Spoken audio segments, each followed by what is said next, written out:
Hello there. Extremely delighted to be in touch with you today. Today's posting is very important. Whoever wants to be happy and successful in one's life, the topic is very, very important for them. The title of the topic is intelligence. Intelligence is very, very important for our success and happiness. Intelligence gives humans the capacity to recognize patterns. We can recognize patterns with the help of intelligence only. It helps us to plan, to solve problems, or whatever the day-to-day problems you have, and also to innovate, find out new ways of dealing with situations. It helps us to think and experience our world. To think and experience our world, intelligence is very, very important. It's recognized as a very important factor for anybody's success and happiness. So the topic is very, very important. I hope you'll enjoy it, especially for those who are having small children, school-going children, or preparing for some entrance exams, or looking for a job, appearing for interviews. Very, very much important for them. For generally, for everybody, this topic is very important. Intelligence is the most controversial topic in psychology. Unlike weight or height, which we can measure it in a scale, intelligence is very difficult to measure it in a scale. Correct? So it has got a lot of subjectivity. Different cultures have different meanings of intelligence, and it covers very wide variety of skills. Intelligence covers very wide variety of skills, but there are people who are saying one factor theory. We will see that, and multiple intelligence, all that, different types of intelligence, and how we can put this knowledge into our practical purposes also we'll see. That's at the end of the day, that is what matters, right? So now let us go into the definition of intelligence. So, but there are various definitions. I'll read them, okay, one after the other. The ability to judge well, understand well, reason well, that is called intelligence. So there are some people say that one set of skill sets is required for solving all problems, that they are called as one factor theory. They say the intelligence consists of one similar set of abilities which can be used to solve all types of problems in a person's life. So this is called single factor theory of intelligence. This is one way of defining intelligence. The second way of defining intelligence is it's an aggregate capacity of an individual to think rationally, to act purposefully, and to deal effectively. So thinking, acting, dealing with the life effectively with our environment. This is the second definition of intelligence. The third definition of definition of intelligence is it's our inherent potential for learning. How fast and how well we are able to learn is determined by the intelligence. Intelligence represents the body of knowledge we possess. This is a different type of definition of intelligence. The fourth one is there are fluid intelligence and crystallized intelligence. The fluid intelligence is not based on culture or education. It is for examples, non-verbal communication, okay, visual spatial intelligence. These are all fluid intelligence. It doesn't based on any past learning or past knowledge or education or culture. Then crystallized intelligence. Crystallized intelligence is based on our education and culture. Verbal intelligence, okay. Then mathematical and linguistic intelligence. These are all coming under there. There are multiple. Then there is a broad intelligence also there. The broad intelligence is the combination of fluid intelligence and crystallized intelligence. And there is a multiple intelligence. So I would like to spend some time on multiple intelligence in this posting. See, the idea of multiple intelligence comes out of the psychology based on the fact that human beings have very different kinds of intellectual strengths. These strengths are very important in how we learn and represent things in our minds. These strengths are very important how we learn and represent things in our mind. During 1970, Howard Gardner he has written a beautiful book called Frame of Mind. Okay, he's an American. He was doing his research. That time people generally believed that a person is born with a static intelligence level. Whatever the intelligence you are born with, that will remain during your lifetime. You cannot change it. You cannot alter it. Okay? And they were saying that if you have your intelligence, IQ less than 70 means you have learning disability or presence of development or learning disability. If you have IQ more than 130, you are a gifted person. But Howard Gardner, based on his research, he found that intelligence was not static. You can develop intelligence in multiple areas. Okay. Then IQ test, that time when he was doing his research in 1970s and 80s, IQ tests were mainly used to find the verbal intelligence, that is verbal and linguistic intelligence, logical and mathematical intelligence, and to some extent spatial visual intelligence. Not all. It was not covering all, broad spectrum. So the Gardner theory of multiple intelligence gained popularity in 1980s, and in 1983 he published his book called Frames of Mind. It's a good book. I would strongly urge that you read the book. If you need a soft copy, please let me know. I'll send your email ID also, or in WhatsApp I'll send it across. So Gardner believed that we can increase our intelligence level. Suppose if you wanted to increase your musical intelligence, a sincere and regular practice of music will definitely help you to increase your musical intelligence. There are tests to measure the intelligence level, but Gardner never prescribed or suggested. He has not prescribed any test. There are tests, but it's not done by Gardner. He never recommended or prescribed, and he has not come out with any IQ test. Now, there are 9 types of multiple intelligence. We will see one after the other. Okay, and it is not all in the order of any importance. I am just taking it by random. The first one is naturalist intelligence. Naturalist intelligence means what? It represents attunement with the environment. How one connects easily, comfortably with the environment. Like the clouds, appreciating the cloud, understanding it. Okay, this cloud is dark and gray in color so that it's going to rain anytime. How the rocks are formed. Animals, they are comfortable studying about the animal, being with the animal, insects, fish, mammals, etc. So these people with this intelligence, they like hiking, trekking, camping, fishing, anything to do with being with the nature. Who are the people?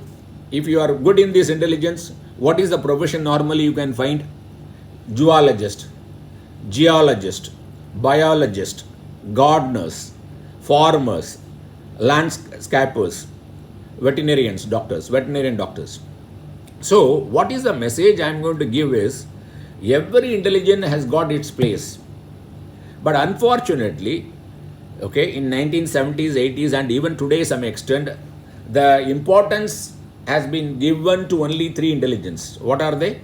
Linguistic or verbal intelligence, how well one speak. Logical or mathematical intelligence, how one can solve problems. And spatial or visual intelligence, understanding about the abstracts. They give different set of figures and pictures, and they will ask you if the sequence is continuing, what is the next one could be. And if you are appearing for some interviews, you will find this test. But these 3 intelligence are given much important in the schools. They only test this intelligence and they appreciate this. But Gardner totally is against this concept of narrowing down to 1 or 3 areas. He says that there are multiple intelligence. See, we need to understand as parents, every children has got some intelligence or the other. It is the responsibility of the parent and the guardian to find and encourage them to find their intelligence, their innate abilities. I'll cover that area. That is the purpose of this posting. And encourage them in that, so that what will happen, they will be, see, the objective of this session, as I said, is to be successful and happy. Then what happens, once they identify their innate ability, then they can develop more skills and knowledge in that area, so that they not only be successful, they are happy. Suppose you don't do this, just because you are getting money, you are developing your skill in some area where your heart is not there, you will get money, but you will not get satisfaction. Then you will start drinking. You will start getting addicted to drugs and everything. You will get disease. Then tension, stress. Then it affects your relationship in the family and with the colleagues. Then at the end of the day, you might be having money, but not peace of mind. The idea of this session is to understand and encourage people to find their innate ability, okay, and help them develop that, polish those abilities, and improve their strength. How we are going to do it, I am going to explain that. That's the idea of this posting. So we have seen one intelligence called naturalist intelligence. See, every intelligence has got some profession and has got an opportunity to give you, explore your strength and get a good remuneration. Everybody need not be an engineer or an accountant or a finance guy or anything. No, not necessarily. But these are the areas we can explore, not necessarily in a particular geographical area, in your local area. You can go around the world and find a good place for you, and you will get good salary and you will be happy also, because you express yourself. You are unique. I am going to prove that you are unique. I am going to prove, mathematically I am going to prove. Anybody want to challenge, please do that. Okay, I like that. The second intelligence is musical intelligence. Musical intelligence people, they have high ability to discern tones, rhythm, pitch. They can discern between different sounds. As kids, when these people with the people with the musical intelligence, as kids, they might be the type of, they are always humming, okay, drumming, okay, tapping their feet or hands for a rhythm. I have seen a lot of people, when they sit in the restaurant, they order something, till the time the item comes, they'll start tapping the table and humming something. These are the people who have this musical intelligence. And what are the professions? You can find them. Professional musicians, Ilayaraja, Rahman, and many people, okay. And composers, musical conductors, the orchestra and everything, conductors, songwriters, singers, very highly paying and very, very empowering intelligence. The third one is logical and mathematical intelligence. Unfortunately or fortunately, this is the intelligence many schools give importance to. They test only this intelligence and they appreciate only this intelligence. And because of this, people assume that whoever is scoring high in mathematical intelligence, their total IQ is very, very good. Not necessarily so. People with high intelligence, logical and mathematical intelligence, they could be very low in musical or naturalistic intelligence. Okay. So these people who are good at mathematical intelligence, they are good at numbers and they are good at problem solving. They are good at coming up with hypothesis, what if analysis. Okay. Very logical, step by step approach. Do this linear approach. Okay.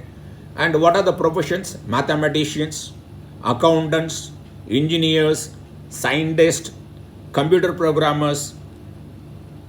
Okay, our school system is geared to this type of intelligence that as I told earlier.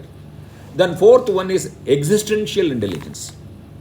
Existential intelligence means ability to contemplate phenomena or questions beyond such infinite and beyond the infinite and infinitesimal. Like what? Okay, people with this intelligence connect to the bigger life questions like, why do we exist? What is the purpose of my life? Why does this planet exist? I personally relate to this intelligence very, very much, very much.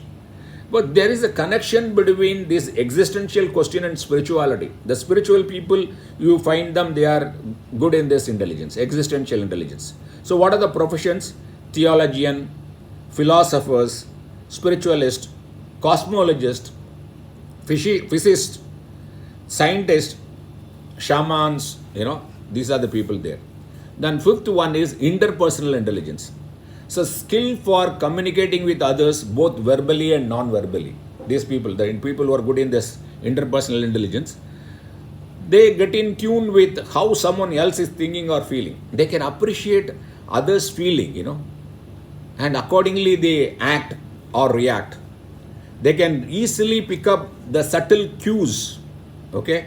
Maybe even the body language or the tonality. From the tonality and body language, they can pick up cues. What do they feel? What do they think? Whether they are comfortable with the situation. Otherwise, if they are not comfortable, how do I alter? They are very good in that. Politicians, salespeople, actors, coach, okay, social workers, psychologists, they are good in this intelligence, and this profession will help them. Bodily or kinesthetic intelligence. Kinesthetic intelligence means how swiftly you move objects in your body. Okay, the motor control, okay, the karmendriya, we say that, like hands movement, leg movement, okay, these are all, they are very, very good in that.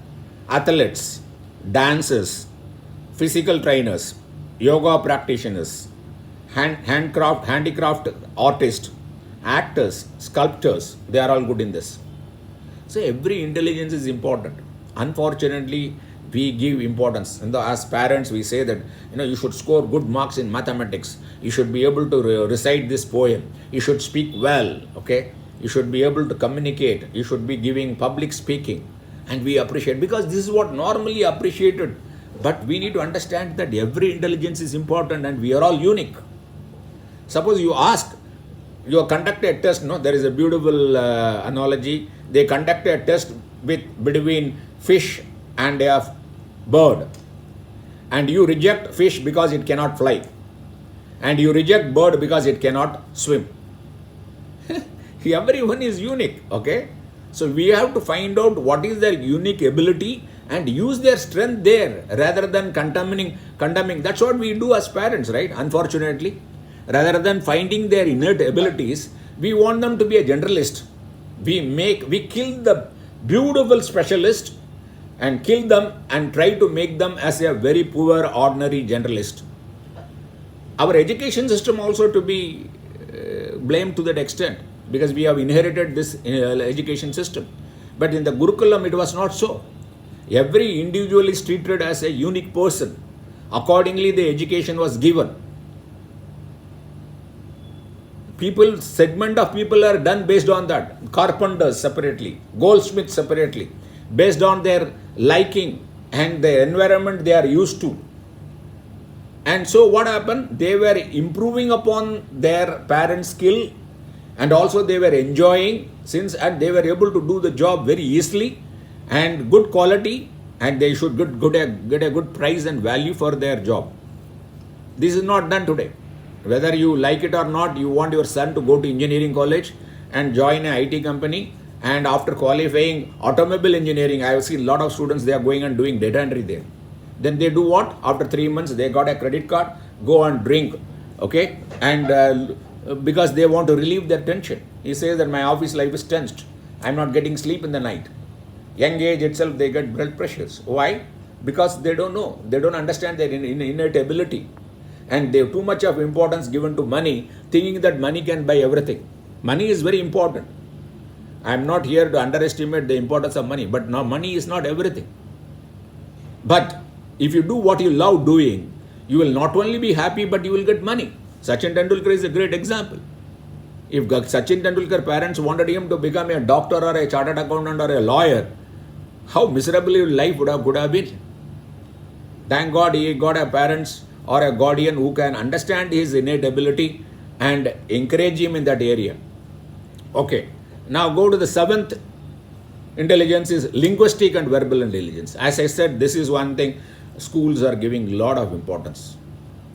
Okay, and This is ability. What is the ability? The ability to do use written language, spoken language. They are very good readers. They are excellent vocabulary they have. They are novelists, lawyers, politicians, poets, grammarians, writers, journalists, and teachers.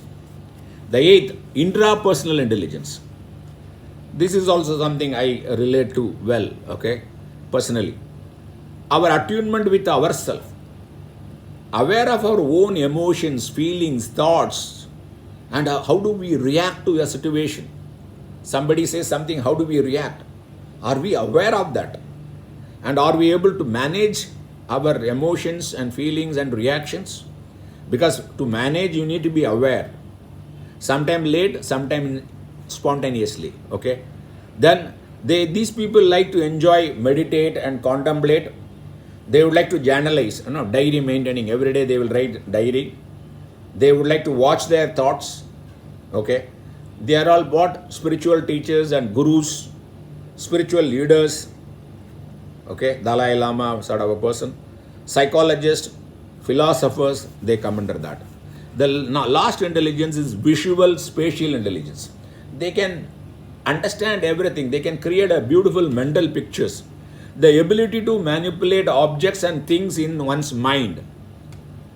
Suppose I ask you, okay, what would your right leg socks look like if I turn it inside out?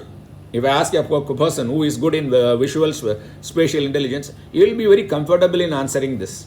You can immediately see that the socks turn inside out, the right leg socks, how it would appear. They can very clearly visualize it. They are visual people. They have the visual intelligence, and this sort of a task they enjoy very well and easy, and they tend to be visual. They are good at abstract reasoning. They can, any abstract thing, if you give them, they can reason it. They are good at puzzle solving. They are good at design, navigation, drawing.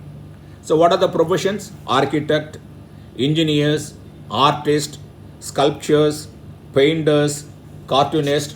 These are the people, okay? Now I said everyone is unique, right? Okay, we are all unique. And when we find that we are unique, then the value is very high. Any product which is unique, it doesn't have anything to compare with, so there is no competition. It's a total monopoly, right?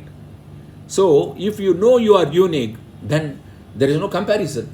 So if we understand that we are unique, then we will understand that nobody is superior, nobody is inferior, nobody is even equal. Everyone is unique. I said I will prove it mathematically that if you understand this intelligence, you would take these 9 intelligence and you grade them in 5 levels. What are they? Very poor, poor, average, good, and very good. So you have got, see, 5 raised to 9 permutation combination possible. So 5 raised to 9 permutation combination gives you what? 19,53,125 permutation combinations. Suppose you want to find 2 people having the same permutation combination, what is the probability of that happening? If you know statistics, it is nothing but 1 divided by 19,53,125 into 1 divided by 19,53,125. It will come to 3814 billion. Means the possibility of 2 people having the same permutation combination is 1 in 3,814 billion. What is the population today? 7 billion. So there is no way 2 individuals are same. If we understand, if the parents understand that my son, my daughter is unique, then my job is to find out that how they are unique and help them to develop and polish those areas, then they have done a great good to the children, the family, the country, the whole world. Now, I have given this knowledge. Then the question will come, how do I take advantage of this knowledge? First, we need to identify what we love doing. If you have a small children, school going children or grandchildren, find out what they love doing. Then you will ask me, Ram, how do I know? Forget, I don't know what I love doing.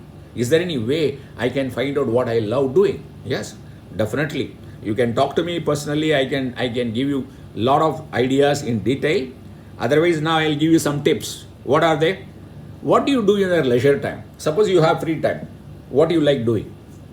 You will find that you are doing more or less the same thing in the broad area, one area. When you go to a bookstall, which section you go to? You go to a self-development section or politics, fiction, games, which area go to? Who is your role model? Okay. Then what activities when you do, you go beyond the dimension of time and space. Suppose you ask me to give some training, conduct some workshop. I don't mind whether it is under a tree or in a classroom where it is not air conditioned. Location doesn't matter. Whether I have 10 people or 25 people, it's no matter. So long as it is involving my area of interest, my topic. When I conduct these programs, I don't know how many hours go, which place. So I go beyond the dimension of time and space. That is the area you love doing. Okay. Then what you like to do, even there is no monetary gains in a big way. These are all some clues, ideas. It will give you a fair idea about what you love doing and what is your innate ability. Okay. Once you identify your innate ability, and you have to polish this. Once you identify some intelligence where your son is good in music, or he is good in kinesthetic, body language, dancing, how athletic, gymnastic, okay, or a good trainer, physical training. Find out that area and help him to develop the skill. How do you do it? By repetition, you get the skill, right? Perfect repetition, okay? You develop skill. Then gain more knowledge about it. What are the allied area? If I have to be a good trainer, physical trainer, what are the food I have to eat? Which time I have to do? What type of body one has to have? And which are the exercise suiting that? In Krishnamacharya Yoga Mantram, we have the course planning for yoga. Okay. So I have done my post-graduation there. So we plan yoga, the asanas sequence for every individual separately, because we know everyone is unique. And what is the temperature they are there accordingly, and what is their job profession. If he is a police constable standing the whole day, I will give less of standing asana to him, more of viparita, inverse pose to him, or more of sitting pose. So we can identify the innate ability, then develop skills and knowledge in that area. Then what happen? He will be extremely successful and happy, because he has been brought to this universe only to express that talent and intelligence. That is the uniqueness of him. There won't be anybody like that particular person. That may be your son or daughter, or you yourself. If you understand that, life is full of game and success, money. As I give an example like Sachin Tendulkar, I can give many examples like this. Many people who have succeeded in that. If you are a logistic person, your mathematical intelligence good, definitely go there. I am not against any particular profession. Okay? This is what I want to say that. See, what happens is, once you understand that, your innate ability, then you can find out your strength. The basic idea of this session is, everyone has to identify your strength. You have to help your children to find out their strength. I want to give you a formula for strength. Your strength is equal to your innate ability, that is called talent. Then your skills which you acquire by doing it perfectly time and again, and the knowledge in that area. So your talent plus skill plus knowledge is your strength. And that is where you have to utilize. You are supposed to exploit your strength for the common good of everybody and for your own personal good. Monetarily, mentally, physically, intellectually, spiritually also.